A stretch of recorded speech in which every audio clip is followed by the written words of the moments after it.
Pemirsa Gapai Kemuliaan yang dirahmati Allah, senang sekali saya Eva Yunizar dapat kembali menjumpai Anda dalam program kesayangan kita, Gapai Kemuliaan Ramadan. Apa kabar Anda di bulan suci Ramadan ini? Semoga puasa dan amal kita tahun ini diterima Allah Subhanahu wa Ta'ala. Amin ya Robbal Alamin. Pemirsa yang dimuliakan Allah, di bulan Ramadan ini insya Allah kita akan mengkaji bersama pemikiran ulama besar Nusantara, yaitu Syekh Nawawi Al-Bantani dalam kitabnya yang berjudul Nasoiul Ibad. Dan untuk membahasnya sudah hadir bersama kita di studio ada gurunda kita semua, Kiai Haji Muhammad Faiz. Assalamualaikum Kiai. Waalaikumsalam warahmatullahi wabarakatuh. Bagaimana kabarnya Kiai? Alhamdulillah baik Mbak Eva, sehat di awal Ramadan ini. Alhamdulillahirrahmanirrahim. Semoga kita semua selalu diberikan kesehatan untuk tentunya menimba ilmu agama. Dan tentunya untuk Anda pemirsa yang memiliki pertanyaan, silahkan Anda dapat kirimkan video pertanyaan Anda melalui nomor WhatsApp yang tertera di layar kaca. Baiklah pemirsa dan juga Kiai, bahasan pertama kita kali ini tentang larangan berkeluh kesah kepada manusia. Nah ini Kiai ini ya, menarik ya.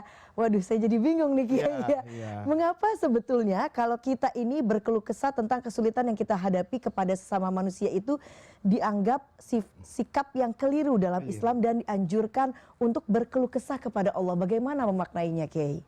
Untuk memahami itu Mbak Eva, kita pertama kali harus mengingat bahwa yang akan kita bincangkan pada acara ini itu berasal dari kitab yang namanya Nasoihul Ibad. Nasoihul Ibad ini dikarang oleh ulama Indonesia asli, Al-Imam Muhammad Nawawi yang berasal dari Tanara, Banten. Beliau menulis kitab Nasoihul Ibad ini sebagai komentar atau penjelasan dari kitab yang berjudul Al-Isti'dad Liyaumil Ma'ad, persiapan untuk bertemu dengan Allah pada hari kiamat. Itu dikarang oleh ulama hadis yang sangat terkenal, Imam Ibnu Hajar Al-Asqalani. Jadi kitab ini sebetulnya ingin membahas sisi dalam manusia. Jadi tidak boleh para pemirsa, ini pesan dari guru saya, membahas kitab ini tanpa mengikuti penjelasan para ulama. Karena zahirnya lafaz, narasi, kata, kalimat yang ada di dalam hadis-hadis Rasulullah maupun perkataan para sahabat yang direkam oleh Imam Ibnu Hajar pada kitab beliau Al-Isti'dad Liyaumil Ma'ad ini, itu memang harus ikut apa yang disampaikan nanti baik oleh Imam Nawawi pada kitab Nasoihul Ibad atau pada kitab-kitab yang menjelaskan makna-makna hadis terkait ini. Oleh karena itu, pertanyaan Mbak Eva itu menjadi sesuatu yang wajar. Karena pada ini hadis diletakkan oleh Imam Ibnu Hajar pada bab As-Sulasi, nasihat-nasihat yang berisi tentang 3 pokok bahasan. Di situ dari Rasulullah Shallallahu Alaihi Wasallam, Nabi ini bersabda, barang siapa yang mengeluh tentang hidupnya itu seakan-akan mengeluhkan Allah. Nih, jadi Mbak Eva kemudian mengatakan, masa sih agama sekejam itu? Kalau saya mengeluh itu seakan-akan mengeluhkan Allah. Tapi ini kita sedang belajar adab batin. Kita sedang bicara adabnya hati, bukan adab luar nih. Kalau adab luar Mbak Eva, saya dengan orang yang perlu saya hormati biasanya menundukkan kepala, atau kepada orang tua cium tangan. Tetapi cium tangan saya kepada orang tua saya itu belum menjamin loh ketaatan dan kebersihan hati saya kepada orang tua. Karena bisa saja kita berjabat tangan karena terpaksa, kita berjabat tangan karena mengeluh, kita hormat sama orang itu walaupun kita tahu bisa jadi orang itu tidak terhormat sejatinya, tetapi karena pangkat dan jabatannya, karena strata sosialnya, saya terpaksa untuk hormat. Maka kitab ini sedang menjelaskan adab hati. Kata Rasulullah, kalau ada orang yang mengeluh ini di pagi hari, ngeluh nih, ya bilang sama temennya, atau saya cerita curhat sama Mbak Eva, Mbak Eva, hidup kok gini amat ya, lihat nih, kita sudah banting tulang, kita banting tulang, rezeki juga nggak apa ini, nggak datang. Kalau ini dilakukan tanpa adab, maka seakan-akan saya kan sedang mengadukan Allah. Sama kan Mbak Eva, kalau saya misalnya bekerja pada satu institusi, kemudian saya tidak mendapatkan fasilitas, Iya. gaji yang Iya. semestinya, maka saya curhat sama Mbak Eva. Mbak Eva, nggak enaknya kerja di PTA. Kenapa? Saya kerja dari pagi loh sampai sore. Saya yang membangun, saya yang mengenalkan mereka begini. Tahu-tahu akhir bulan bonus saya cuma 2%. Nah, ketika saya curhat ini ke Mbak Eva, kan seakan-akan saya sedang mengadukan PT tersebut. tempat saya bekerja kepada Mbak Eva. Iya. Maka ini dikritik oleh Imam Nawawi. Karena kalau Anda ingin mengadu, sebetulnya tempat yang paling benar untuk Anda menjadikan aduan itu adalah Allah. Bukan mengadukan Allah kepada sesama manusia. Maka di sini Imam Nawawi itu dalam Nasoihul Ibad itu juga memberi resep gitu loh. Kalau kamu di pagi hari mendapatkan kekecewaan karena boleh jadi rezekinya tidak bertambah, saldo rekeningnya nggak naik misalnya, pangkatnya nggak dapat, maka ketika ada keluhan karena sempitnya hidup yang kamu rasakan, itu jangan ngadu ke sesama manusia. Kan kalau orang lapar, ngadu sama orang lapar, tambah lapar Mbak Eva. Orang miskin, ngadu sama orang miskin, itu tidak menyelesaikan masalah. Iya. Kalau orang lapar, itu lapor sama orang yang berasnya 1 karung. Iya. Maka dia akan menjelaskan masalah itu. Manusia itu kan semuanya kan berbatasan dengan la haula wala quwata illa billah. Sejatinya semua itu datang dari Allah. Maka kata Imam Nawawi, kalau kamu di pagi hari saat menghadapi realita hidupmu yang sempit, jangan kamu dengan mudah nih itu mengadukan kondisi hidupmu. Karena kamu kan tidak tahu ya bahwa apa yang kamu dapati hari ini itu mungkin di masa yang akan datang kamu pahami ada hikmahnya. Di balik keterlambatan mungkin ada keselamatan, di balik kesabaran mungkin ada nikmat yang lebih dari itu. Misalnya ada orang yang terlambat mendapatkan jodoh. Boleh jadi jodohnya itu dilambatkan karena jodohnya itu sedang mengasah dan mengasuh dirinya untuk menjadi lebih baik. Bisa jadi ada orang terlambat mendatangi satu tempat, di balik keterlambatan itu mungkin ada keselamatan. Maka kata Imam Nawawi, kalau kamu di pagi hari ketimbang mengeluhkan hidupmu yang sempit, alangkah lebih baiknya kalau kamu berdoa nih. Diajarin doanya sama Imam Nawawi. Apa kata beliau? Kamu baca doa ini, Allahumma lakal hamdu wa ilaikal mustaka wa antal musta'anu wala haula wala quwata illa billahil aliyil azim. Ini cuma 4 kata. Yang pertama, Allahumma lakal hamdu. Ya Allah, segala puji itu untukmu.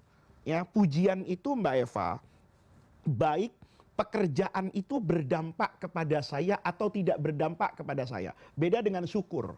Kalau Mbak Eva ngasih saya uang, maka saya akan berterima kasih kepada Mbak Eva. Iya. Tapi saya memuji sifat Mbak Eva, misalnya keberanian, memiliki kesetiakawanan, itu tidak harus karena berdampak kepada saya. Iya. Maka Allah itu pada semua yang dilakukan kepada hambanya, itu mengandung pujian. Baik bisa kita pahami hari ini atau kita pahami di masa yang akan datang. Maka kata Imam Nawawi, bagusnya kamu berdoa, Allahumma lakal hamdu wa ilaikal mustaka. Hanya kepadamu ya Allah, saya ini mengadukan kondisi hidup saya. Coba lihat Mbak Eva. Nabi Zakaria, Nabi Yakub. Nabi Yakub itu kurang sedih apa? Nabi Yusufnya hilang, anak tercinta. Nanti seiring dengan perputaran waktu, Bunyamin yang selama ini jadi pengganti Nabi Yusuf itu ternyata harus hilang juga. Tapi di situ kata Nabi Yakub diabadikan dalam Al-Quran, saya ini hanya ingin mengadukan duka derita ya yang saya alami itu hanya kepada Allah. Maka di sini kata Imam Nawawi, daripada kamu curhat kepada manusia, ini curhat Mbak Eva, bukan curhat yang manusiawi, tapi curhat yang menyentuh fundamental cara berpikir kita. Jangan kita kemudian punya persepsi, masa sih Allah nggak tahu kalau saya butuh uang sekarang, uang kontrakan besok pagi jatuh tempo misalnya. Nah, kalau ada perasaan seperti itu yang mengoyak kesolehan hati kita. Maka di situ kata Imam Nawawi harusnya wa ilaikal mustaka. Ya Allah, semua yang menimpa saya ini saya adukan kepadamu. Kenapa? Wa antal musta'an.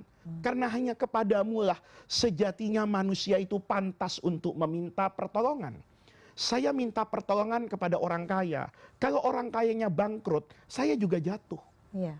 Kalau saya meminta pertolongan nih dengan orang yang berkuasa, begitu periodenya habis, saya juga selesai. Iya. Maka oleh karena itu, tanamkan dalam hatimu. Wa antal musta'an. Hanya kepadamu saya memohon pertolongan. Kemudian nanti setelah itu berikrar nih. Wala haula wala quwata illa billahil aliyil azim. Tetapi para pemirsa, ini bukan berarti ketika minta tolong kepada Allah, itu berhenti berusaha. Enggak dong. Karena Allah juga membangun apa ini? Sistem dalam hidup ini. Kalau kamu mau mendapat pertolongan Allah, maka rajin-rajin menebarkan kasih sayang di dunia ini. Kan ada hadis yang menyatakan irhamu, tebarkan kasih sayang man fil ardi, mereka yang ada di muka bumi, yarhamkum man fis sama. Nanti akan turun ini dari Allah rahmatnya. Maka ketika kita mengatakan seperti ini, itu bukan meninggalkan hukum sebab akibat. Tetapi yang dijadikan fokus Imam Nawawi itu kebersihan hati. Jadi jangan sampai saya mengeluh hidup itu seakan-akan saya mengeluhkan Allah. Tapi mengeluhlah sebatas menunjukkan kelemahanmu sebagai manusia. Artinya batasan untuk sekedar berbagi cerita misalnya ya Kiai ya, ataupun curhat begitu ya terhadap sesama manusia itu tidak boleh sampai kemudian menghilangkan keridhaan Allah begitu ya Kiai. Jadi Mbak Eva, kuncinya ini sama dengan musibah. Orang tuh kan sering bilang gini, Pak Faiz, mana ujian, mana musibah, mana azab. Nih, dulu dari banyak kriteria, saya itu ikut guru saya. Ya. Jadi kata guru saya, semua yang datang dari Allah, pahit dan manis, itu semu. Sejatinya, pahit dan manis itu ukurannya sejauh mana ini mendekatkan kamu kepada Allah. Ya, kita sering nih Mbak Eva, kalau sakit itu dianggap kena musibah. Tapi kalau gara-gara sakit, kita menjadi dekat kepada Allah. Gara-gara sakit, kita kemudian menjadi bertaubat kepada Allah. Anak kita jadi rajin baca Quran, doakan bapaknya yang sakit. Istrinya kemudian juga menjadi bertaubat dari suka ngomongin orang misalnya. Karena sedang ditimpa ujian sakit ini. Maka yang seperti ini, itu sejatinya nikmat kan. Maka para pemirsa, saya sering bilang dulu tuh, sama teman-teman yang suka traveling naik pesawat. Kalau kita naik pesawat di musim hujan, di musim angin, sejatinya guncangan pesawat itu mendekatkan kita kepada Allah. Tanpa guncangan itu mendekatkan kita kepada film kan.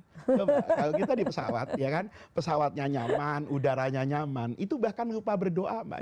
Menikmati semua hal yang bersifat duniawi, ya. Tapi begitu ada kencangkan ikat pinggang, itu kan kayak teguran sedikit tuh. Belum tentu tuh. Tapi kalau sudah pilot dari ruang kemudi bilang agar cabin crew nih, pramugari itu duduk dan tidak berjalan, itu kita tahu kan bahwa ini persoalannya serius nih, ya kan? Bahwa ini guncangannya akan keras dan berbahaya. Saat itu Mbak Eva, sejatinya guncangan di udara itu kan guncangan untuk menyuruh saya berzikir kepada Allah. Yang asalnya nyanyi-nyanyi, yang asalnya senyum, itu kan mulai seperti itu. Nah, makanya kalau kita mendapatkan sesuatu pahit atau manis, itu cukup. Kalau mengadukan itu kepada sesama manusia, itu jangan lupa membawa Allah. Jadi kalau misalnya saya bekerja Mbak Eva, sudah banting tulang nih, tulang dibanting-banting gak datang juga uang. Maka kita katakan, iya ya, sejatinya sekuat apapun usaha yang kita lakukan, kalau itu tidak pada takdir Allah, kita nggak dapat. Nah, kalau itu sudah menjadi takdir kita, itu kadang-kadang segala sesuatu itu datang bahkan tanpa perencanaan. Ya. Dan ini para pemirsa tidak boleh diartikan nih Mbak Eva, karena saya lihat juga tuh di medsosnya Gapai Kemuliaan, ada orang ketika saya menerangkan aspek seperti ini, Ya. itu mengatakan kok yang diajarkan itu pasrah, kok yang diajarkan itu menyerah, Iya, kok iya, yang iya, diajarkan iya. itu bukan semangat berusaha, bukan. Padahal bukan itu ya, Ketika Kiai, ya. urusan hati, itu bukan soal usaha. Iya. Yang usaha itu tangan, Mbak Eva. Iya. Yang usaha itu kaki. Iya. Maka orang yang damai hidup di dunia ini, itu orang yang bisa berjalan dengan kepasrahan di muka bumi ini, tetapi hatinya penuh harap kepada Allah yang maha tinggi. Masya Allah. Baiklah Kiai, kita akan lanjutkan Iya, lagi. baik. Tapi kita akan break terlebih dahulu, jangan kemana-mana. Gapai Kemuliaan Ramadan akan segera kembali sesaat lagi.